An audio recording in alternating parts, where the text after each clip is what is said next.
was born in Savannah, Georgia. I began growing up in Savannah and have always stayed within the area of Savannah, with an exception of a 6-month move to Mexico. My family and I had wanted to be closer to my dad's side of the family, but unfortunately it was not a good fit. We moved back and eventually settled where I live now, in a small town in Effingham County. Effingham County is definitely a county that is run by the school system. Its money circulates from the board employees that make up most of its job opportunities. I began attending Rincon Elementary at the age of 7, where my mom works. I grew up attending school events with her and hearing stories about the school and work environment.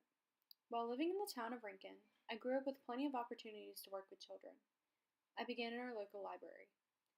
I helped to oversee the summer reading program by assisting with weekly crafts and programs for children. After a few summers volunteering there, I also started working in the nursery at my church. We would provide snacks and entertainment to children while their parents attended Mass.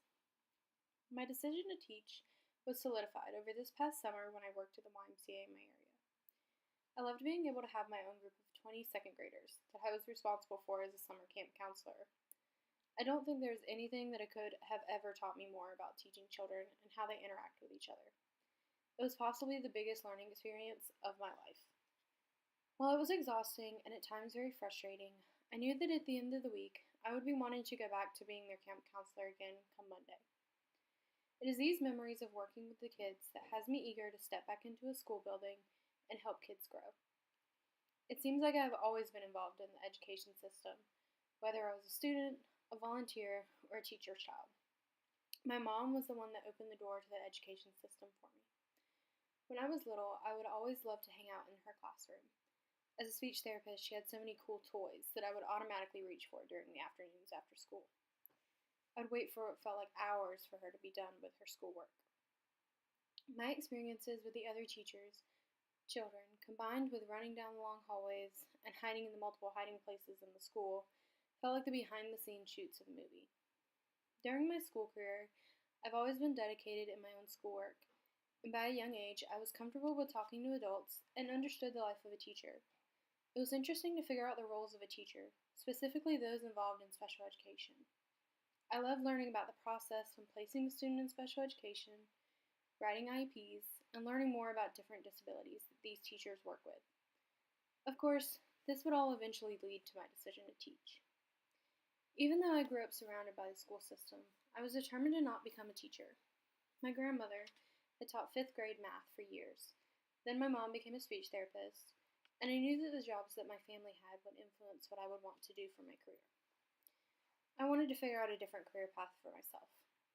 In high school, I fell in love with my biology class, and after reading a book about an anthrax outbreak, I determined that I wanted to become an epidemiologist. For 4 years, I kept to my original career path, until my senior year of high school, when I decided to dual enroll at Georgia Southern University. During English 1102, my spring semester of 2018, I was given the opportunity to do research on a current issue that related to my major. I remember sitting in class and trying to think of current issues that I was interested in the medical world. But I kept thinking back to the kids in the special education system in my hometown that struggled to have a fair education. I chose to research the issues within the system that kept children from being placed or treated fairly. After my research and a volunteer opportunity, I decided it was time to admit to myself that I was meant to become a special education teacher. It has always been in my blood. During spring break this year, I had the opportunity to observe, volunteer in the special education classes in the same elementary school I grew up in. It was an amazing opportunity to be able to see how these classes operate and meet these unique students. I was able to see how rewarding teaching in the special education system is. It is different in the fact that working with these students, I will be able to see the progress they make and the goals they achieve no matter how small. Being in a smaller group setting made the experience even better. I loved how special education teachers have a more personal connection with their students compared to a regular education classroom. It was interesting to me that these teachers are able to develop a direct relationship with each student and truly get to know the individual as they are. They adapt their teachings to better help each student and are able to meet each student's needs as they continue to learn more about various disabilities. I don't ever remember thinking about the special education classes in my school or hearing about any group that supported them. The disconnect between regular education classrooms and special education classrooms is what I am trying to fix. From the beginning of this fall semester, I knew I wanted to be a teacher. However, I also began to think about early childhood education.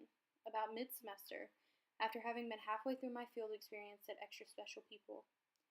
It was amazing and eye-opening, but I was confused and struggling with all the difficulties that I had heard about when entering the field of special education.